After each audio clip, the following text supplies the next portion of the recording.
Sci-Fi. Hey everybody, welcome to Real Life Sci-Fi with Wade and Willie. I'm Wade. I'm Willie. This is a podcast about the paranormal and contemporary mythology. Join us on patreon.com/reallifesci-fi for access to 2 bonus episodes a week, video feeds, and more. Visit RealLifeSciFi.show for all of our links. If you have a topic or guest, find the Discord or email us at WadeandWilly@gmail.com. This episode is brought to you by Sean Baby. Thank you, Sean, for subscribing on Patreon and becoming a friend of Charles Kwan. I'm drinking my usual, the cheapest vodka I could find, Svedka. It's cheap, but it's in a glass. Yeah, cheers. I'm drinking Modelo. Love it. They don't add fluoride. Thank you, Sean. If you want to be a producer of an episode, just go to patreon.com/reallifesci-fi. Join the Friends of Charles Kwan tier. Get access to some sketches that I did like 5 years ago. And I think Willie put some AI up there early and stuff. So there's reasons. It's not just these shows. But thank you, Sean. Let's welcome aboard the SSRLSF. It's our friend, old friend, really. I mean, like, old. It's been a while now. He's a filmmaker. He's the writer, director, editor, visual effects. Do you do the subtitles? Yes, I do the subtitles. He does the subtitles. He's got it. If you need a motion graphics guy to talk to our man here, it's Steve Gossett. What up, Steve? Hey, everybody. Thanks for having me, Wade and Willie. Thanks for being Good to here, see you. dude. Yeah. So wait, I'm sorry. Princess Rap Battle is still happening. Ostensibly, right? Like I still, we can still make them, but I don't know that the world is ready to pay. Like these are big productions we do. So the last one we made was 2 years ago, maybe. And the world has been, I don't know if the world's ready to pay for happy things right now, but we're hoping some company wants to buy another one. I want to make a, I don't know, Ariel versus Moana, and I want it to be about 2 girls running away from their fathers, either to or from the sea. And then you could get it sponsored by like Axe body spray, you know? Perfectly, yeah.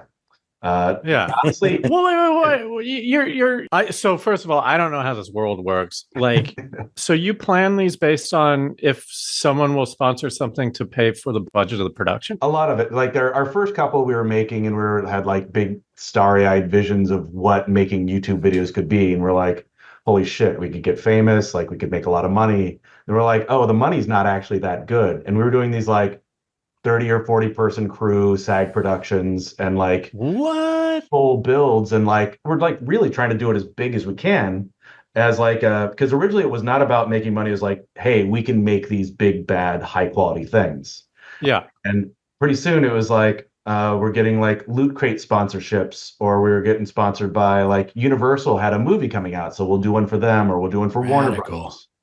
And like I don't mind working with clients like that at all. For a lot of people, eventually I want to make movies or TV shows, and like the clients are going to be these big horrible monsters that want you to do terrible things, and I'm down for that. That's what I signed up for. That's the entire television wouldn't be around if we didn't have cigarettes, you know? Yeah. No, I honestly, cigarettes, come and sponsor. Get on board. Fucking A. Oh, I can't advertise on television anymore. Go Princess Rap Battles for 12-year-olds. Get them while they're young. Yep. So, Steve, how into this world are you of like all kind of conspiracy, like that whole kind of thing? Are you into that, or do you? I like being around it. I'm what I would describe as a wet blanket or a stick in the mud in general. Oh, fuck. You came on the wrong show. Right? I know. Well, I feel like when I grew up believing a bunch of BS, and then I got real mad in my teen years at how wrong all of it was. Like what? What? Wait, tell me more about that. Were you religious or something? Was it a religious house? And I was the kid that was ready to fight other kids because Santa was real. Like they'd already been like let in, but I was like so mad, and I needed to be right so bad. And like I was later late. in life, that became like I was late too, but I wasn't willing to fight for it. I hid it. I was in the closet about believing Santa. I was like, because if you are raised on like things being about faith, then you don't need facts, right? Yeah. So I was like doing this rationalization, and like I was like, oh, if I'm just better at arguing, it doesn't matter if I'm right. Mm-hmm. And it turns You're like out the president. right. Yeah. Well, my dad was a lawyer and like a politician, and I was like, oh, I can just do this. But then pretty soon I was like, that is a horrible way to be, because I don't know if you guys ran into this. Like around because I was growing up during the age of the coming of the internet, and all of a sudden, some of these like early conspiracy theories, I was like talking about at parties, like Mr. Rogers being a sniper, and like which isn't true but sounded good. Mhm. Or like or glass being a slow moving liquid just because I read it somewhere and I was like, oh, that sounds like a great thing. I wish that's what it Wait, was. that's real, isn't it? No, it's an amorphous solid. It still moves because my middle school, the windows were like they were like a triangle, like they were like So fatter at the bottom. that's where it all comes in. The answer is if you're not making actual slabs, like perfect slabs, the people that are putting in the windows, if it's not uniform, they'll put the bigger part at the bottom. Like that's what used to happen in old churches when they didn't have like perfect like silicone or basically lead-based glass.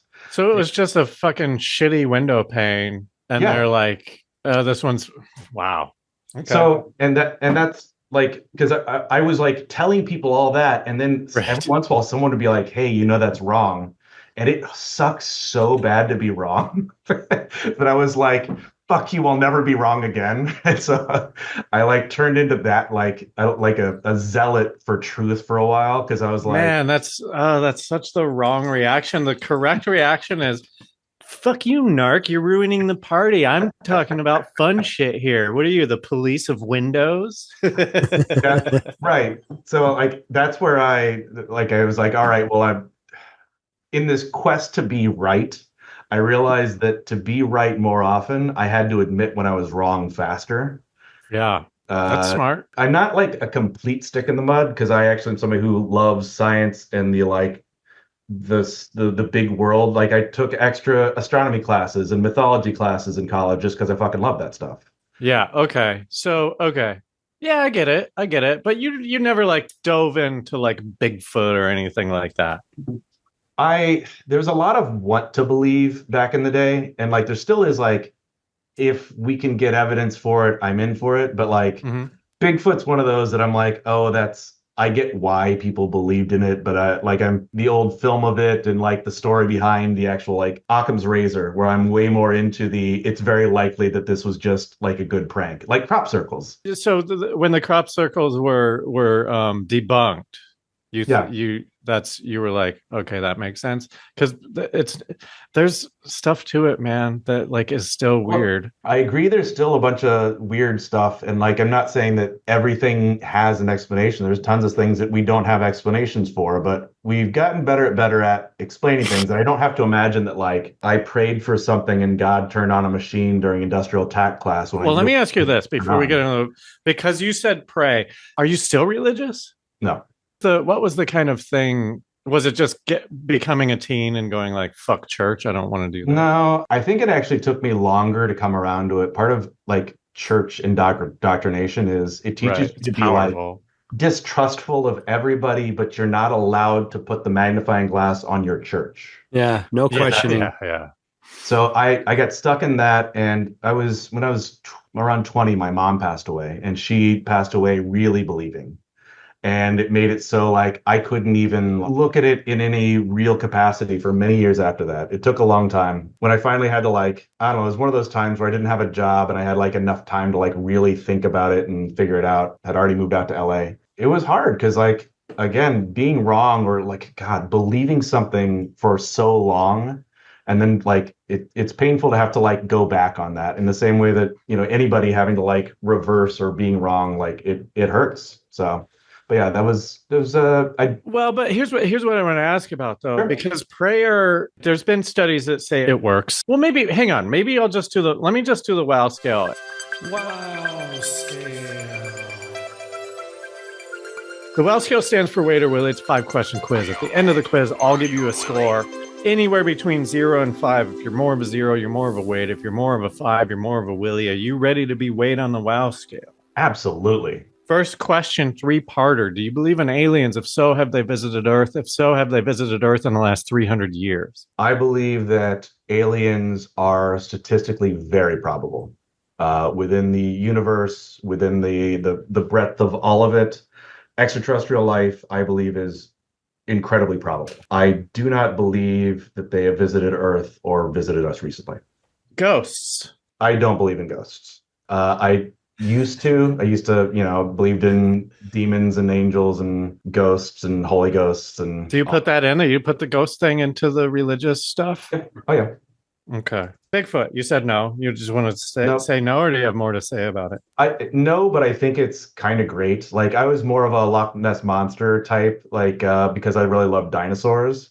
But now that I've Sure. got a bunch of friends from the Pacific Northwest, they may not believe in Bigfoot either. But if I tell them I don't believe in Bigfoot, I've just like ruined their day. They're like, no, but like Sasquatch is kind of our guy. Yeah, he's the guy on the basketball team that never gets any time, but everybody likes for some reason. Do you believe that 9/11 was an inside job?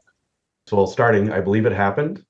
I believe that there was possibly information that would have been given to us, but I attribute not finding out about that to ignorance and stupidity rather than a grand conspiracy. I do believe that what was done afterwards was a little skeevy, but I don't think the going into it was part of a larger conspiratorial plan.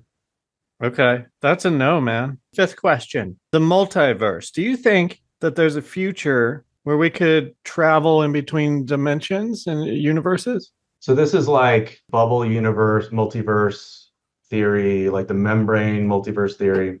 It doesn't have to be like That's there's one of them. another me on a different universe. You don't have to go that far. It's not like, oh, this is a universe of people or dogs. This falls under because I fucking love sci-fi, and typically love hard sci-fi, but like the more we find out, the more we're able to like bend into hard sci-fi, like Star Trek versus Star Wars or whatever. I think that it is a fun hypothesis, and I think that it is in sort of a.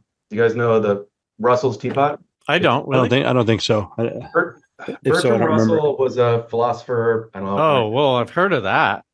I've heard of Bertrand He Russell. theorized that the idea is he said that there is a teapot floating in space between these planets, and you can't see it, but you have to believe that it's there. You can't prove that it's not there, right?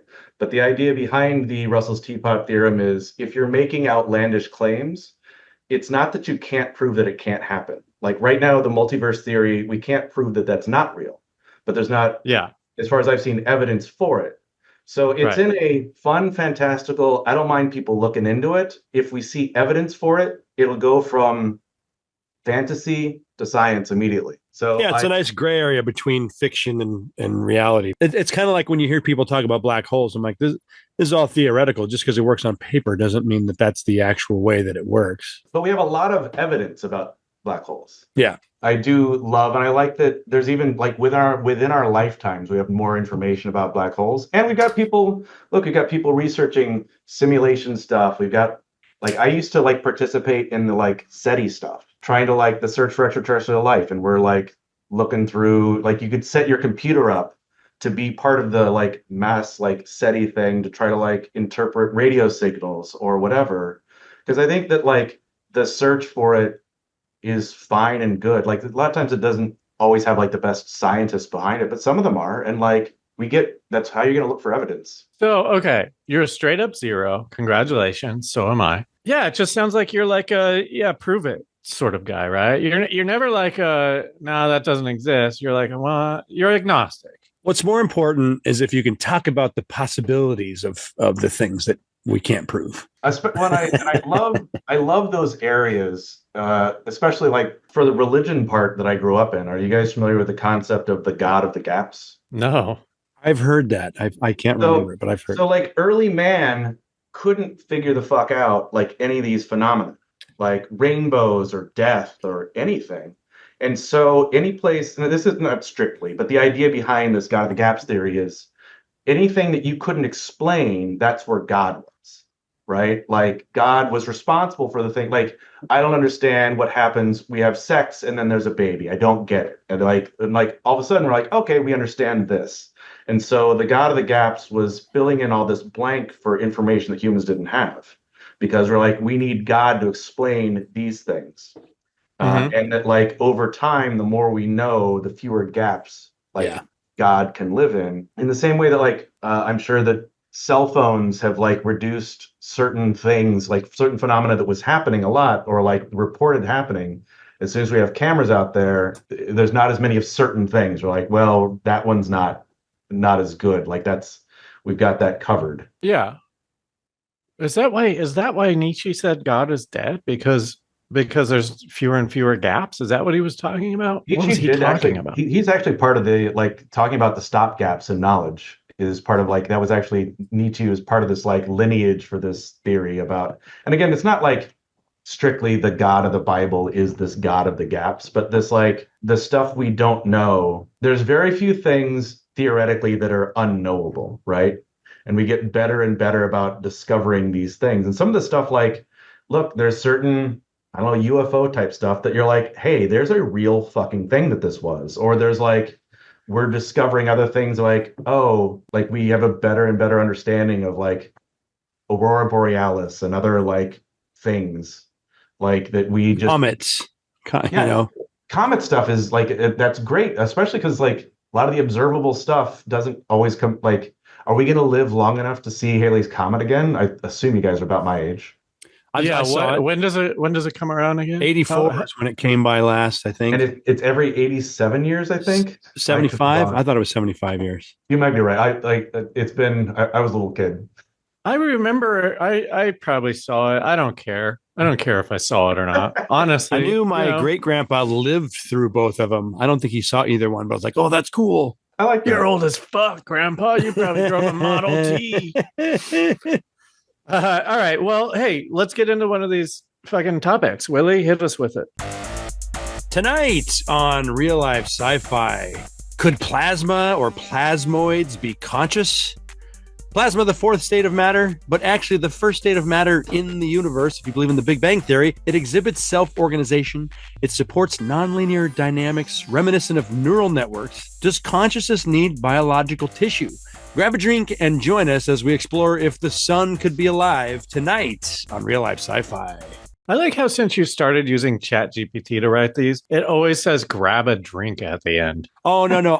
This one I made myself, and I also started adding grab a drink. That's the show, man. Like, I just trying to remind people, like, grab a drink and fucking hang out with us. Not like you're not jumping into the facts being spewed out. It's not like get your pencils ready. There'll be a quiz at the end. Right. We're not Joe Rogan over here. So really, this is about the question of, does consciousness need tissue? Is that what you said? Tissue? Yeah. Or biological tissue, but yeah. But really, you want to talk more about these things that you've learned about plasma, right? It's going to come from all of it, not necessarily specifically the sun, but like plasma itself is, or plasmoids, when people study them. Go back, because the first time I ever heard about plasma was probably like, fucking ninth grade or something. And then you get to college. If you microwave a CD. Yeah. I'm thinking blood plasma. What is plasma? What are we talking about? That's actually what it's named after. So plasma is the fourth state of matter, and it's basically ionized gas. Is it like goo? It's like lightning, goo, right? Lightning. No, it's like a solar flare or a neon light or lightning. Fuck, I don't know what plasma is, dude. Did you know that hot fire was plasma? Fire is called a dirty plasma. One of the four basic Earth elements is plasma, not fire. No, it's fire. What about all the Pokemon? Plasma Pokemon are too powerful; they can't be allowed. Is there a lightning Pokemon? Yes, that's what Pikachu is. Yeah, so he's a plasma then. All right, you know what? You're right. I'll take it. What about the firebenders in the bending show? Plasma. They're actually plasma benders, so they could probably bend. Huh? Certain kinds of fire are not like fire. Fire isn't necessarily ionized. What's the definition of ionized? It has an electrical charge. It's either positive or negative with its electrons. So, and that's what makes a plasma. Doesn't metal have that? Plasma is. It's got to be gas. It's a fluid, and it almost like 99.99% is gas. So plasma. Part of my research for today, when I found out what the topic was. Yeah, great. It makes up 99.999% of all regular matter in the universe. And from the Big Bang, it was the first state of matter. It was okay. So you mentioned that energy. Is my unintelligence slowing us down too much? No, I definitely have studied science my whole life, but I'm just you constantly have to recenter yourself when you get new information, because I didn't know that a lot of fires could be plasma.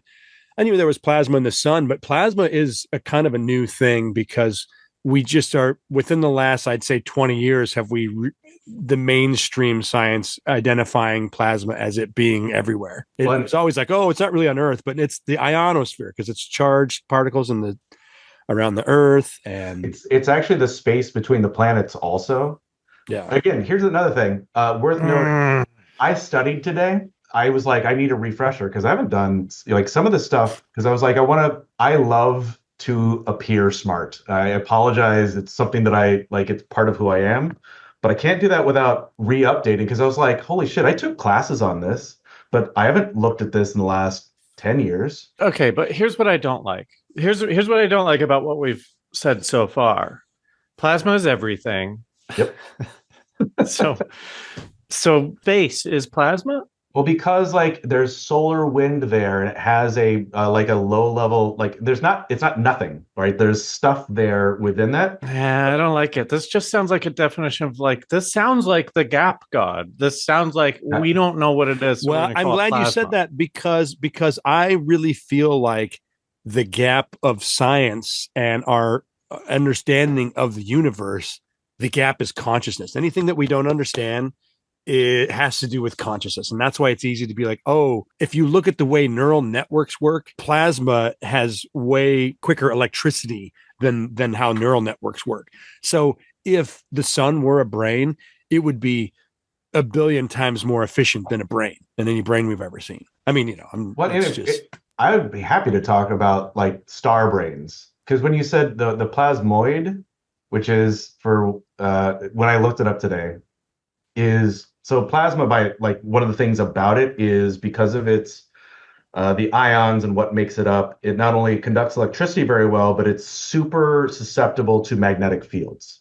And you can actually contain it or make shapes of it out of a magnetic field in a very cool way. Picture the electricity ball. There's plasma in there, and people play with magnets around them and can make toroids and make different geometric shapes and stuff. It's fucking cool. That the globe you put your fingers on and it goes. Yeah, that's what I'm talking about. Yeah. So that's plasma. So the thought is, in these plasma-like structures, plasmoid just means that it's a structure of plasma that doesn't rapidly dissipate. That it's got St. Elmo's fire type stuff, or re-entry, or anytime you've got something that will be stay that way over time is what plasmoid is. And it exhibits lots of strange stuff, especially with magnetic fields, oh, why is it doing this thing? And I think the theory was around could this theoretically be that it's intelligent or smart, or even to a larger thing, if we're just talking plasma, can a star have intelligence or something like that? Is at least this is interesting. Mm-hmm. Okay, so just to be clear, we're not talking about any blood stuff. No, we're not. No. Why do they call the blood plasma if it's a fucking element? The blood one was plasma first, and when they were doing observations of plasma, they were noticing that because it has all these charges, especially over time, it would be maneuvering over this sort of two-dimensional thing. It looked like blood plasma flowing through. So it's they named plasma after plasma. Yeah. And okay. Also this is a weird thing where fringe science kind of takes over too. I don't believe the heart is a pump. I believe that the heart is a vortex machine. Oh, okay, but that's but well, little side thing real quick. But just to be clear, this has nothing to do with the topic, right? No, it doesn't. Okay. But basically, our blood being charged, there's a parallel there that we have metals, we have charged metals in our blood. Iron and supposedly we used to have a lot more copper. But this vortex machine of the heart, so it's not pumping the blood. Your blood is positively charged and it's moving through a vortex. So sure, maybe. Yeah, I doubt it. Otherwise, what's a heart attack? I mean, what do they do when you have a heart attack? They fucking charge you with electricity. And what's the first thing they do when you have a heart attack? They pump your blood. They pump your blood with salt. So you are a salt battery. Part of this has to do with how our muscles work, and sodium, like pure water, doesn't conduct electricity very well. Like one of the reasons sodium helps your brain is you actually need to be able to like transfer an electrical signal, and sodium is an easy way to make ions, like with table salt, as we would call it. And it, because sodium is one of the alkali metals, which means it's left side of periodic table, and it transfers electrons very easily. And it's right under hydrogen, like it's there for, and hydrogen is the big thing, and like was part of this big theory for plasmoids. Yeah. At least like the one I saw that was this sort of fringy science. At the very least, it's interesting, right? Like this is even like, have you guys like covered time cubed stuff? Not yet. Well, that's like the wonderful deep dive internet schizophrenia, like that sort of stuff. And like the funny thing is, there's probably bits of truth there, right? Like just because somebody's wrong about one thing doesn't mean they're wrong about everything. Motherfuckers have been trying to square the circle forever. Yeah. And there's always somebody new who thinks they've got it. Like Terrence Howard thinks he's got new math. Fuck that guy. Right.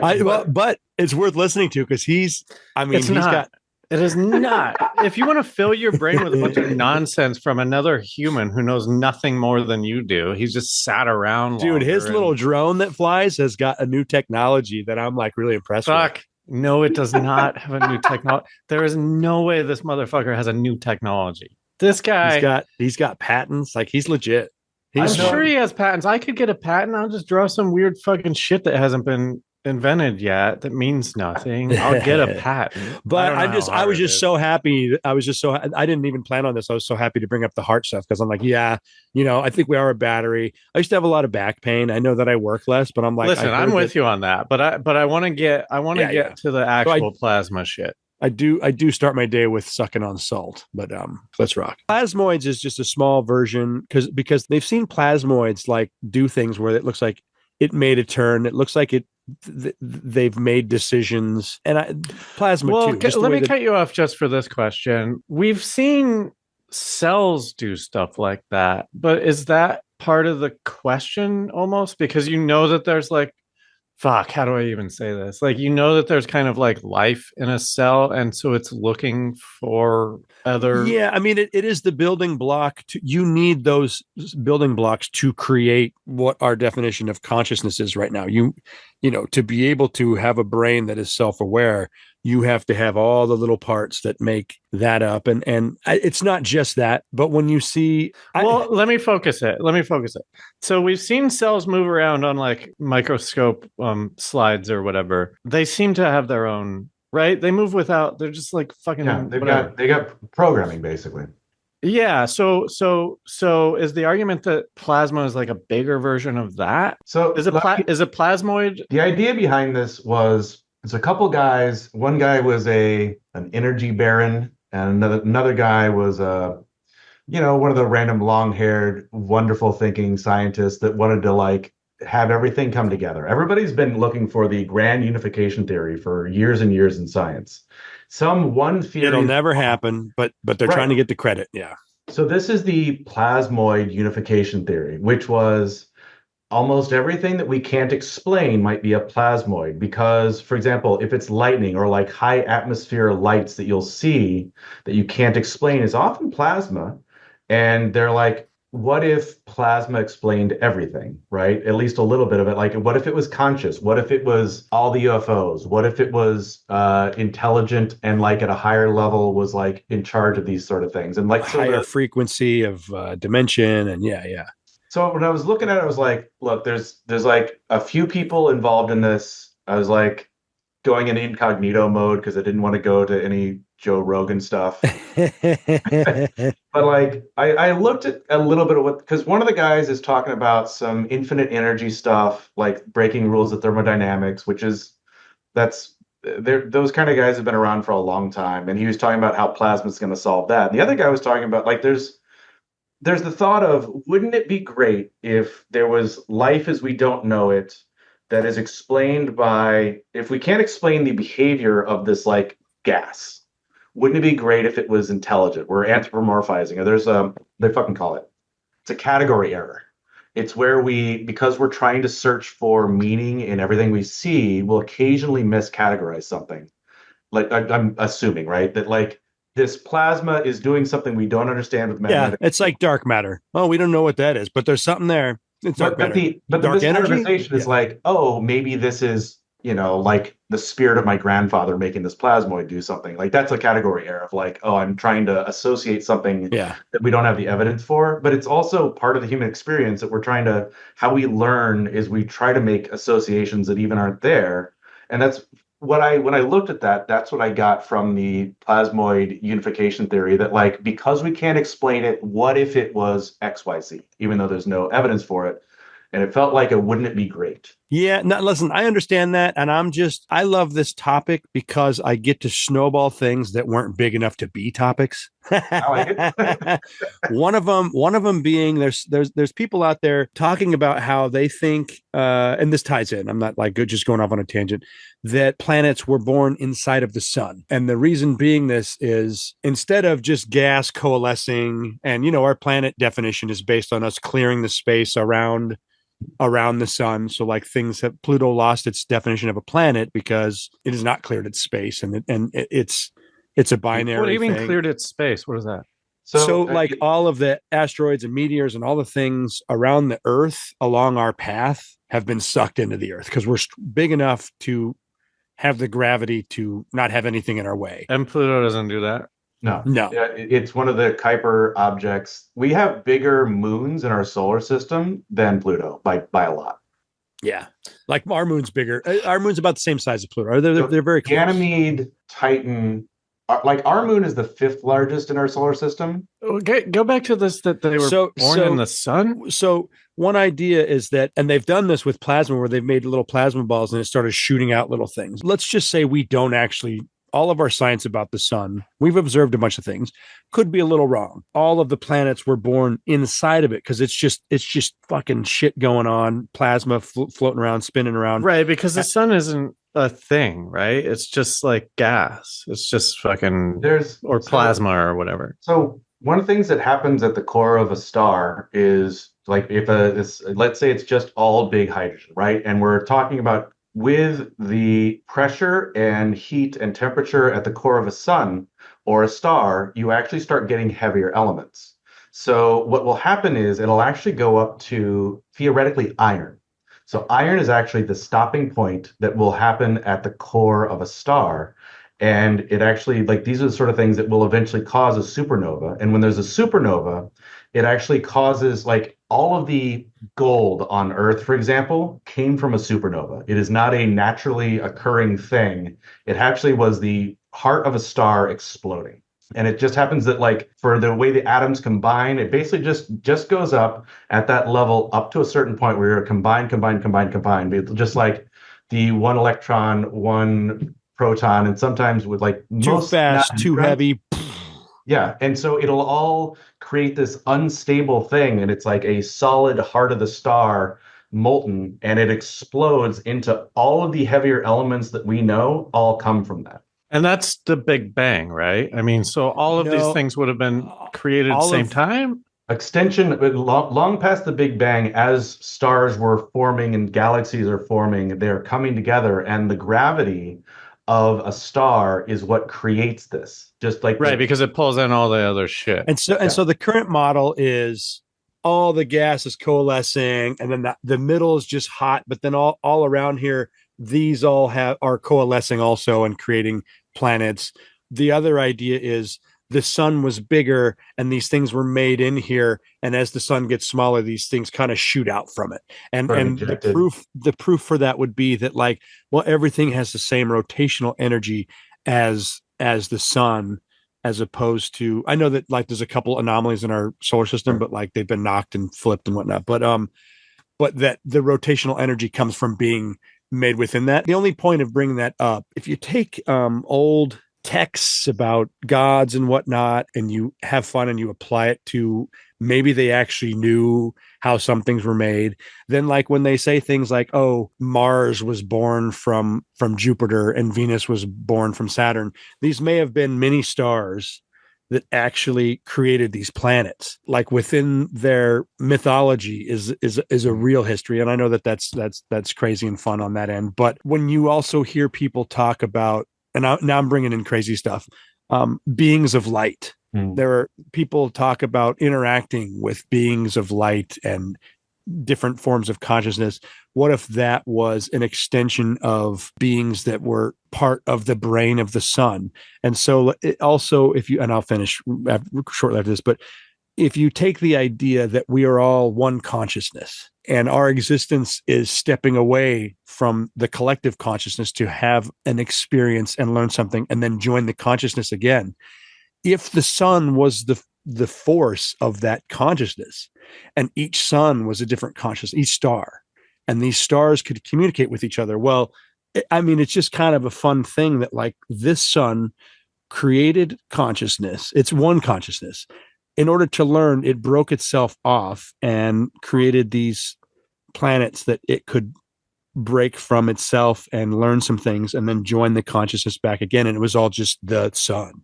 I'm just going like, that's just a fascinating sci-fi thing I've never thought of before. You know how some people think that humans came from Mars? Like, I don't know if this is part of it, but Noah's Ark kind of thing where we've like left Mars. We like fucked up Mars or whatever, and we moved on to Earth. What if we started? What are the orders? No one ever tried to teach me the orders of the planets. That my mother thing. No one ever told me. No, Earth, Mars. Right after Mars is the asteroid belt. Jupiter, Saturn, Uranus, Neptune, Pluto, Kuiper Belt, exterior, Planet X. All that. Wait, what's the last one? Neptune would be the farthest. Neptune. Yep. So do you think we started on Neptune? Well, no, because aren't some of these planets gases? 4 of them. No, I think my theory is already out. I was thinking like, what if we're on like step? What are we, third? We're third. Yes. What if we started on? There's 9 steps, and we only have like 3 more to go until we get back to the sun. 2 more. We're in the habitable zone though. For life, we got to be in this Goldilocks band, as they call it. I know, but what if that's not the case because we're all just sun people, you know? And we evolve as we get closer or further away. Oh, yeah. The Goldilocks area changes as we evolve. Can I tell you something real cool about Saturn that I learned somewhat recently and I can't shut up about? Yes. Sure. That there have been sharks on Earth longer than there have been rings around Saturn. We've had grasshoppers longer than we've had grass. Have you heard of the book, The Rings of Saturn? No. There's somebody who wrote this book, and it is basically about how there are pictures of these devices that make the rings around Saturn. It's assuming that there's life there and that these rings serve a purpose for basically refueling. Interesting. We've sent probes through them and like taken up close pictures of the rings. Yeah. Yeah. Where do you think the that's where they got the pictures for the rings of machines came from? They're there. Okay, so it's funny because evidence like that. I mean, here's the thing. I live in this world where just because a whistleblower says it doesn't mean it's real, but I love to jump into that world for a second to be like, well, if they did find that, they definitely wouldn't tell us because they need to figure it out before they can release anything. It's kind of like that time when I was in high school, they said, we found microscopic fossils of what could be worms on a Mars rock that hit the Earth. You know, a rock from Mars flew all the way. So right away, they're like, hey, life on Mars. And like, oh, we were wrong. These look like cell structure, and it wasn't. And then, so like to release information and be wrong about it takes away all your credibility. So... But within our lifetime, we've also seen, like we often theorize the evidence of that there was flowing water on Mars at one point in time. And we've actually like found evidence. Yeah. We've got rovers up there. We're doing the big bad thing. Is Mars in the Goldilocks? Yeah, it is, right? You could have, like, the theory was even at any point in time that spiders didn't need that much oxygen, so you could just put spiders there. Although I don't know that that's a good idea. That would be like manufacturing your future enemy. If you put a bunch of spiders on a planet and then they evolved and became like spider enemies, then you're like, well, now we have a common enemy.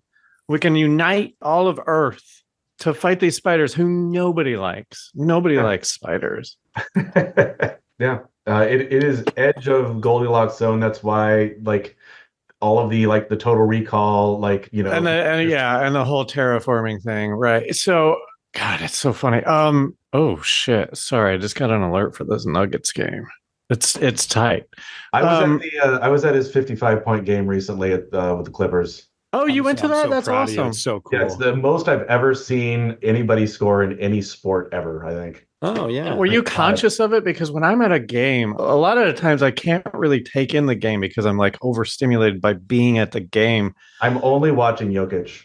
The guy is just the best, baddest man on the planet. It's like when you go to a football game and you get to see the whole field. It's like if you're just watching him, you see that he makes a bunch of plays that like don't get any credit because it's like, well, somebody else scored. All right. So anyway, plasma. Okay, so there's something out there called luminose. Imagine a creature not made of skin and bones, but made of like electricity and glowing gas, a conscious being. Because I do believe that this is a possibility. You've got polarized gas, and a lot of this is with magnetic fields, with electricity. Like this thing could be smart. It'd be like a brain without having the physical body. Kind of like if lightning learned to think. Well, lightning exists for so quickly, but this is called the luminose. It's like a plasma creature. Luminose exist in stars, nebulas, fusion reactors, and lightning storms. They don't have a solid body. Their body is like a pattern. It's like a shape made out of energy, a glowing knot of electricity held together, a 3D shape made out of magnets and magnetism and plasma, or, like string theory. It's like why the Flash can phase through walls or whatever. Yeah. It's like the Flash when he goes into the time. Yeah, totally. Whatever that time place is called. Quantum theory suggests Speed Force is what. Speed Force. When he goes into the Speed Force, he must be plasma to get into that Speed Force. And they also think that at the smallest level, right now, it's not 100%, but that quantum theory is that like the smallest thing is just a vibrating string, and the way that string vibrates is what it makes. So luminose, these things like neurons made of lightning. Thoughts that travel at light speed, a brain that constantly reshapes itself. So this is just a sci-fi idea of like, if this thing were conscious, how would it communicate? Light patterns, pulses of electricity, maybe shifting color, just kind of the way the brain works. That would be their communication. And they would produce by just dividing, just the way that cells divide. Where does this fit in with the human consciousness? It's a tricky question because you already think that we're supposed to all get along and shit. Does this have to do with the afterlife? Are we rejoining? Like when you break this down, it means we're that too, right? Yes, we're just like totally. So that our energy, when we leave this, our energy in our brain joins this energy that is the same consciousness. So like these could see that sucks though. So but does that mean? I think it sucks too. I mean, are you watching Pluribus? I need to, but I don't subscribe to Apple. Pirate it. If I can steal that shit. Smart. Yeah, I should do that. Do you have to have a VPN to pirate right now? It's not a bad idea. During Game of Thrones, I may have gotten a warning from an ISP. Yeah, they send you the fucking email, this toothless email that says, don't do it again. Time Warner, whatever the fuck. Come and get me, man. Come and get me if you don't like it. You're going to fine me? I just won't pay it. Anyway. I should have charged them for that last season. Anyway, Pluribus, not to spoil anything. It's not a spoiler because it happens immediately, but like everybody becomes the same consciousness except for one person, the main character, and a few others. But that sounds fun. Doesn't that sound like hell? This is why I never liked hell. I'm like, they're like, the definition of heaven and hell is like, hey, it's you without all your sin. And I'm going like, I don't identify with my sin, but it makes me. So like, who am I without thinking or without being able to have a choice?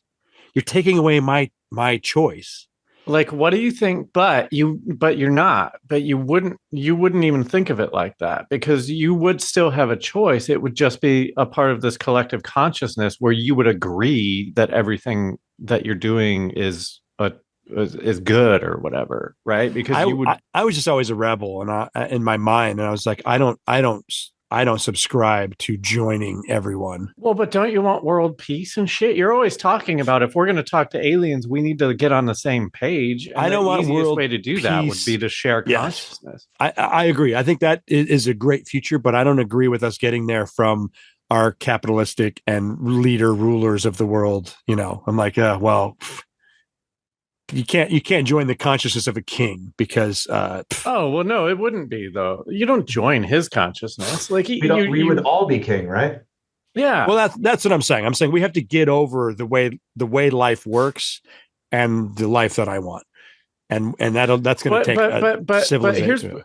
here's what I want to talk about though, because I that's all true. But is it? I don't know why I just feel like Earth is a vacation or like a video game or something where like we break off from this consciousness because it's like we don't have any competitive sports as a consciousness, right? Like as a So it's like I don't know. So like what do you think? Do you think that I'm assuming Like, am I me? Do I remember me when I joined the consciousness? Or do I remember everyone? Or do you remember just like, oh, I remember when I was like really, I'm trying to think of a good word to describe you. Am I going to remember my collection? Right. Are you going to remember all the things that made you happy on Earth, like your toys? Because your son's just you. So, like, fucking who cares? So it's the toys that are important. Do you think that's what it is? Do you think like, yeah, okay, so we die and then we go back to the consciousness and then like, do we exist in the sun or how does that work? Because plasma is a thing like that we can touch, right? This is the thing that scares me about this unending consciousness after we die is that like, well, there's still, I know that energy just transforms, but there's going to be an end to our star. And so is there, when this star dies, do we then join something else? And so it makes me go, oh, is there a connectivity between stars and this energy? Because that energy would have a web-like connection as opposed to like. But you're also talking about like what Asimov called the last problem. This is the heat death of the universe. This is entropy winning over time. Yeah. Like, we've got what, 5 billion left for our star, but like universal size, which is what, eventually the energy, like the energy is all, will approach zero. It will like there will stop, the expansion will stop. The expansion of the universe is slowing. In the same vein, that slowing might be just a brain of our universe, and there's another one outside of that. I'm just going like as big as we can imagine. It's probably bigger. But what if it's not? What if it's just solar system based? And so. Yeah, what do we have, Steve? 5 billion years? 5 billion, I believe. We got about 5 billion years left. I think that's the like sun going to a larger giant overtaking us. It'll hit Jupiter, basically. And then what happens? It gets big, and then what happens? Well, eventually, like our sun is not going to supernova, but it'll probably white dwarf. So after it expands, it'll eventually like collapse on itself. So like, and then what? It just might sort of go out into a solar mass, or it'll be absorbed into something else. Like eventually, the star go out. Is the whole energy cannot be destroyed? Is that a human concoction? And once the sun's gone, then that's the end of energy. So the energy can't be destroyed has like quotes around it. Like there are ways that like matter and energy, etc., can be theoretically like destroyed, but not within like the 99.9% of the world we're thinking of, right? Singularity, heart of a black hole or whatever, like nothing escapes except for Hawking radiation type stuff. Like there is like little bits of interesting hope in science, but like the sun goes out, the only chance we have is be somewhere else. We should be on a Dyson sphere around a newer, larger sun. Well, but you're talking about humans. I'm talking about Oh, the and consciousness. the energy itself. Yeah. Yeah. Well, then, if one of the things I love about conversations like this is we can assume, just for like the sake of a conversation, that certain things are true, and we can rule certain things out. We don't have to think about it, and we can say, all right, let's pretend that this universal consciousness, is it an energy? Is it a frequency? Is it memory based? Like whatever it is, like let's say it extends to the end of the universe. The end of our universe, we're not sure what's going to happen. And like some of the theories would be the Great Crunch, which is where everything that expanded out comes back. Yeah. I was so depressed because I learned about that too early, and I'm like, I'm not going to experience that. Go on.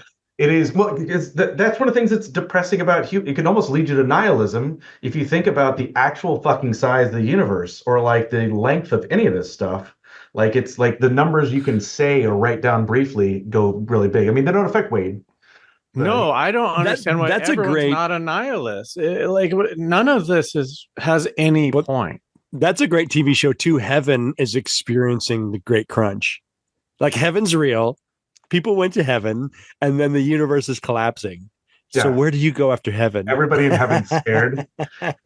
Well, because like it's very easy to there's a more fun version of that where instead of the great collapse, like somebody weaponized some sort of like energy killer thing, and they've come for heaven, and it's the devil. Yeah.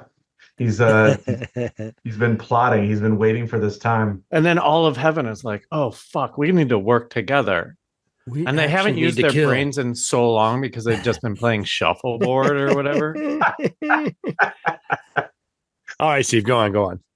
Oh, where was I? Oh, I was talking about the nihilism of going too big for like literally like, you know, when you'll look at fucking Planck constant numbers or how big a Googleplex is, it's unfair to yourself as a human because that scale doesn't work for us. Like we can understand how big it is, but if you try to compare like how much you enjoy going to the taqueria to the fucking heat death of the universe, of course it's not going to matter. But like one of the things that's important for the human experience is like being able to narrow your band down to like what can matter to you and your immediate surroundings, and like how many generations up and down do you care about. For example, like I don't ever think of 5 generations up. Like 5 generations up, like, and I feel like I try, but I can't go farther than that. You think about 4 generations out? I do. I had a barnstormer grandfather that I'm interested in his life and like the shit he was pulling, and I'm trying to think of. Oh, is that just your interest in history? And after 5, you're just like, I don't really care about like the Renaissance. I think if I had like a rich family history and like a crest and all that other stuff, and I wasn't just random American slop, I might have a different view on it. But I also try to think downwards. Like, all right, my nieces and nephews, like it's tough to think of them being grandparents, but that's where we all end up. Like, and what from us goes forward, and that is so small compared to, oh shit, billions of years from now the sun's going to go out, right? Yeah. Man, I often think that we live in the worst time, but probably the worst time will be when the sun explodes, right? Like that's probably. We're dealing with Trump. He's peanuts compared to fucking the sun exploding. I agree. But and when it comes to like thinking about gender, I've removed that from my anxiety. I suffer from so much fucking anxiety. The last thing I need to worry about is anything that's going to happen after I die. Like I just, yeah. And this is I think, all right, here's the thing. If we're on board with this and we all came from the stars, we're all star material and blah, blah, blah. I'm a little curious. I get it. Because evolution's a part of this too, right? Like we all came from the sun and then like evolution happened, right? And so we were the squirrels at one point. Sure, yeah. We were tough mammals around asteroids. We were fucking dinosaurs and stuff.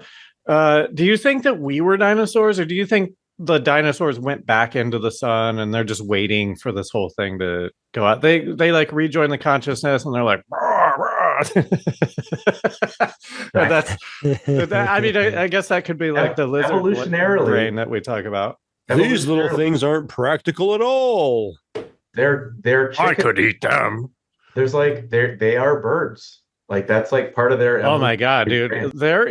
There is a bird that you can look up. Fuck, I wish I could remember what it's called, but there's a bird you can look up and he looks exactly like a Oh yeah. dinosaur. Well, that's like kind of what happened. I used to want to be a paleontologist. I used to like really get into that, and like I was the kid who was mad they didn't actually follow the book for Jurassic Park when I saw the movie. And Well, they Should switched the be sexes of the children, but like what it was was it? more scientifically, the old Triassic, ice guy that got Mesozoic. killed. Like oh, Richard, what's his name, gets killed by all the little dinosaurs killing him. I'm like, how are they going to kill this old grandpa that everybody likes now?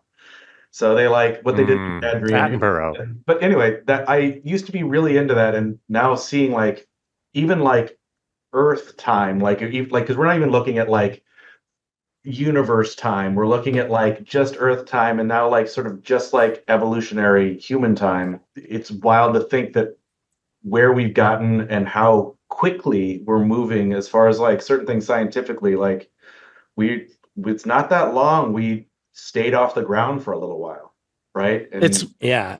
And But and it's if there is any consciousness in sun energy or plasma, then we're either killing plasma when we set off nukes, or we're using this life to kill people. So it's this weird dynamic too of like, well, almost everything we do is sun-based, like genuinely. Like, can I float you another like sciencey thing that sounds fun though?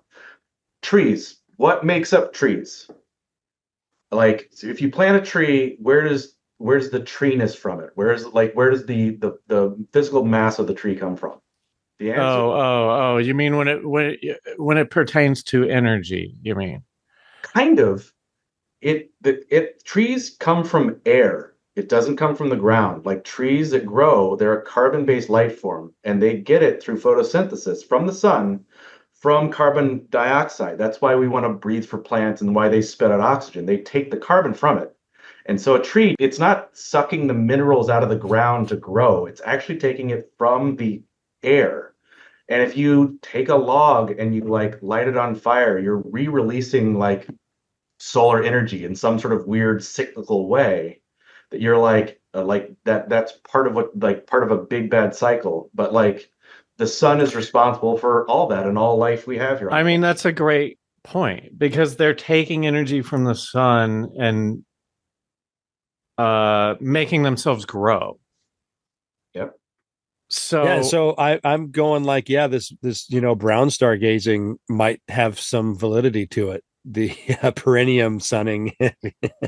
oh well, you'd have to explain that to me. What is That's it when exactly? the It's idea like is you have to aim your butthole at the sun, and like right. that part of your body can get sun energy But somehow. why is it I perineum and not asshole?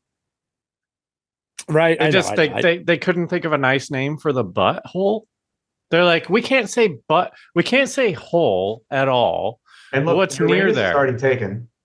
Yeah. So they're just like, well, I have a problem. Just call it asshole sunning.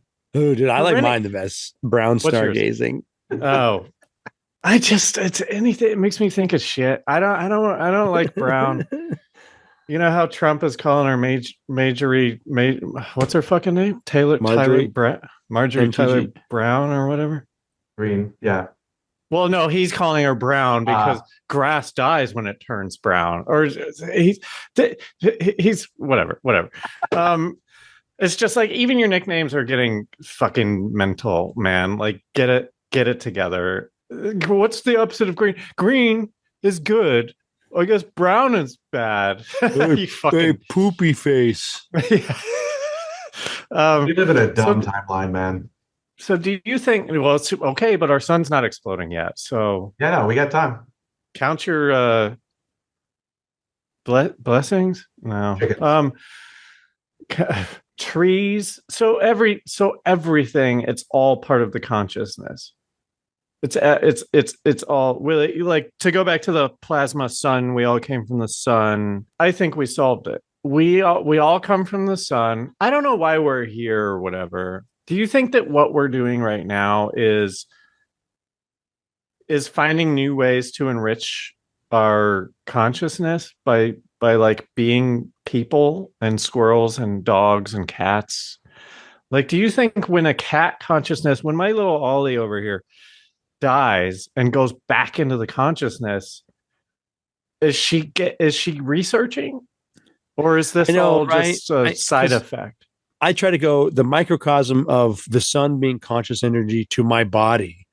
Do the parasites on my body have an effect on my consciousness? And a lot of them do, in that like they can make you crave well, there is sugar. Speaking of cats, there's the one where like the rats get it, and then toxoplasmosis.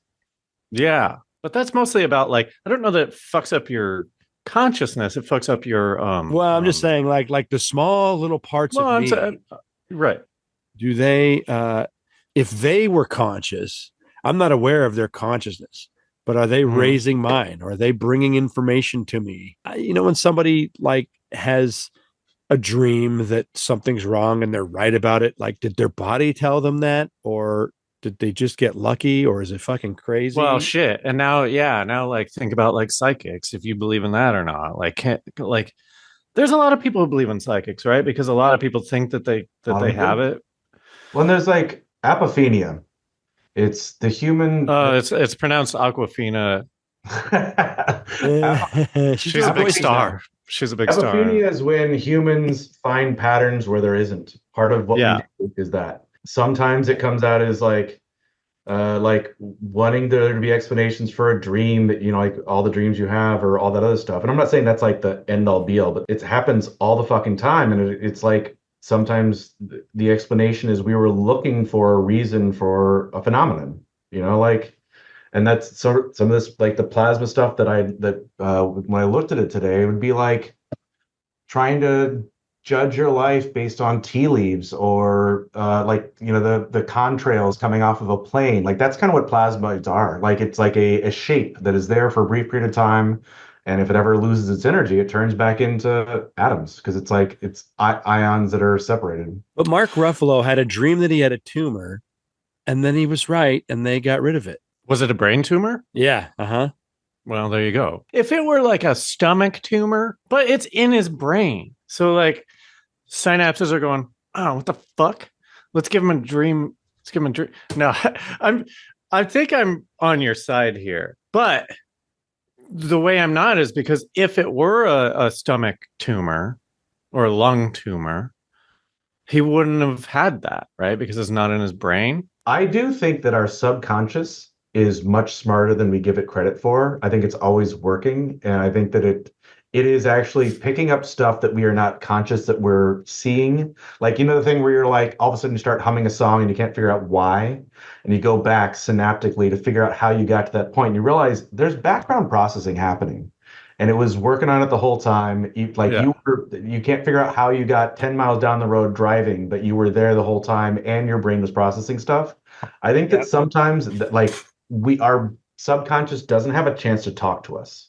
It happens for me in the shower or like when I'm doing other stuff, like all of a sudden I'll be able to like listen to what my brain was working on the whole time. And sometimes I think dreams is part of us putting that back together. Yeah, well, for sure. I mean, for sure, because like you people who meditate are like way more conscious about that stuff. I think like I live in a world where I need constant like noise and distraction and stuff. And I think it's a hindrance to me. Like I probably shouldn't do that. The reason you think well in the shower is because there's no external fucking thing coming at you, right? It's like there's nothing to think about in there other than you're relaxed thoughts. and safe, right? Like because like you've done it enough, you're doing routine stuff.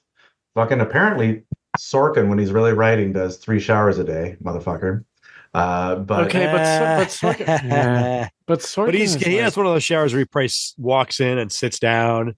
Yeah, but like I am surprised at the stuff that because I also live a very distracted life. That because I think there's value. Some of the value to meditation isn't that like you're connecting with something bigger and better, but you're letting yourself relax and listen to I think that's it, right? It's that's the whole thing about meditation and all that stuff. It's about going inward, right? Start asking the sun questions and see if you get any answers. Yep. I think, but if we're from the sun, then the answers are within us, Willie. Yeah. we are star children, like the things that make us up, some of which have had to come from, like, there's metals in us and things that make us who we are that had to come from the heart of stars. Like, we literally come from explosions. Yes. So let's zoom out here and do a state of the union on how everyone is feeling. Willie, I'll let you start because we already know. Well, I don't know. Do you believe this, or like what is your thinking here? I like the idea because it's as good as anything that I've come up with. I don't need to believe in it. I just like the idea because I'm not going to figure out what the afterlife is, and that's not my goal. But I do like the idea of trying to figure out a bigger purpose here, only because I get lost in the idea of like trying to make money. And I'm like, well, what the fuck is humanity? I do think that if I'm sick, I'll go sit in the sun and there's healing properties to it. I just kind of take it as, I mean, fucking vitamin D. Like, you don't even need to be like sick. Like, we know that vitamin D is something that we need, and it comes from the sun. Is there more coming from the sun? More energy for my body than a lot of the foods. Yeah, for sure. You know, like picture half the food I ate today wasn't real. Like fucking, I just want to know, was it Del Taco? What did you I did have today? Del Taco.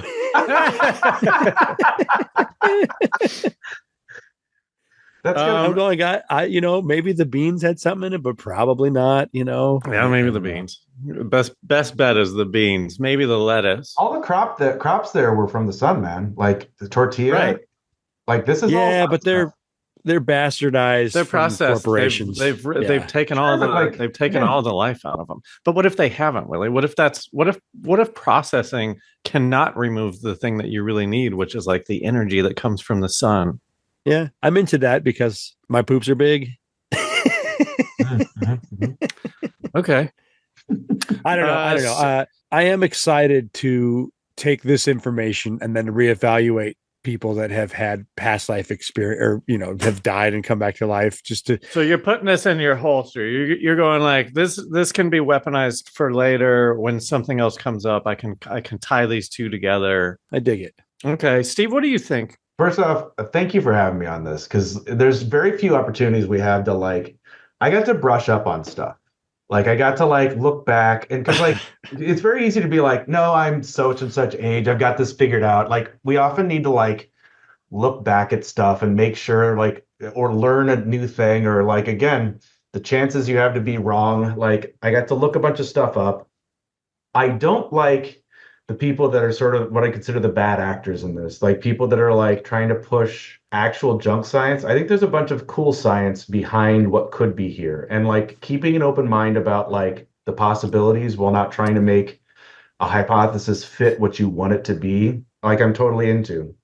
Yeah. And I think that part of the way that the beauty of our human experience is that we get to know more and more as we go, and that there's still a whole fuck ton of things we don't actually know and we don't have nailed down. This conversation alone, I have enjoyed a shit ton. I like this. And again, I don't, even though I'm a 0, I'm probably not a strict 0. I'm a 0.x, you know. We have had negative scores. You're a 0 because I'm the bottom line. There are definitely people in the negative. That's why you're a 0. I don't remember who was a negative, but it was like, oh shit, there's more to this. I think I was wondering, has anyone ever, okay, so you know how we bury our dead, right? And back in the day, we probably didn't put them in boxes and shit because it's wars and shit, and we're just letting them bleed into the ground and then letting the soil kind of take them over or whatever.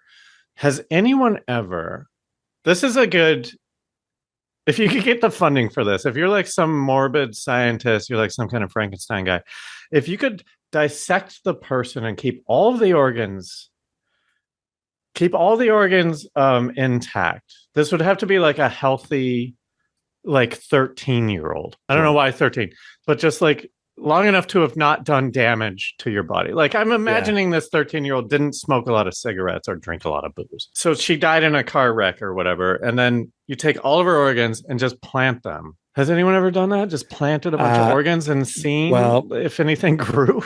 Not necessarily. I know, that's interesting. Not necessarily organs. That I have seen pictures of there's a country out there where they just put all their dead people into this big giant plate. And as they decompose, they basically create fertilizer. They're making fertilizer from humans. Wow. And Okay. I'm It's going so like, much easier to just like get a cow.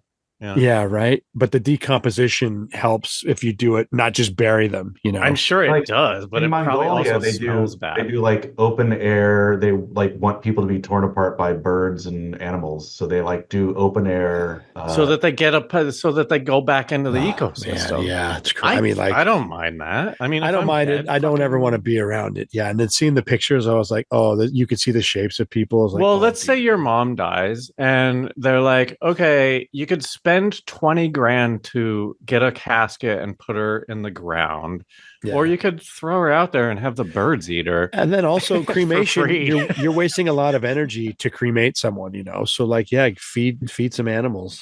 Yeah, my viewpoints on what to do with the dead has actually changed quite a lot. That's one of the things that, like, for future generations, we'll have to have different versions of it for, because eventually Earth is a graveyard, right? Like, that's where. I mean, we should talk about that. We should wrap this up, and then our extra episode should be like, what's the best thing to do with our dead? And I can already tell you that like fucking them would be. Listen, I'll save it, but like, there's a good way to use them as sex dolls. But I'm gonna robot skins. Oh, okay. See, this has legs. So we'll talk about what we do with dead people in the bonus episode. And Steve, thank you so much for being here. And so subscribe to the Princess Rap Battles. And then, do you have anything, any other things you want to point people toward? Your socials or anything like that? You can find me on most socials under the Steve Gossett. If you're looking for Princess Rap Battles, that's on the Whitney Avalon channel. Check it out, fellow 101 alumni. Thank you guys so much for having me on. This is a delight. I'm looking forward to this bonus episode. People should subscribe to you guys for that. Yeah, me too. Yeah, this was great. Cool. So thank you everyone for listening. Once again, go to patreon.com/RealLifeSciFi. Get access to the conversation we're about to have about fucking dead people. And Patrick, thank you for your money. Patrick sent us money. And then who's the other guy? Sean Bebo. Sean Bybee. Baby. Thank you guys so much. Go to patreon.com/RealLifeSciFi. Blah, blah, blah. Steve Gossett. It's been a pleasure. Everyone, thank you for listening. We'll see you next time. Remember, I'm sorry, I just flashed. There's a Santa doll, and I think it's from something, but it goes, remember. You the magic of Christmas is inside you. Yeah. Yes. God. And it's the funniest voiceover in the world. And I think it's from a movie, but I didn't know that at the time. I think Blue has that thing. Oh, yeah. Yeah. It's probably from a movie. Yeah. Remember that the magic of Christmas is in your heart. And also, just because you're paranoid, it doesn't mean they're not after you. We'll see you next time. Fuck. Bye.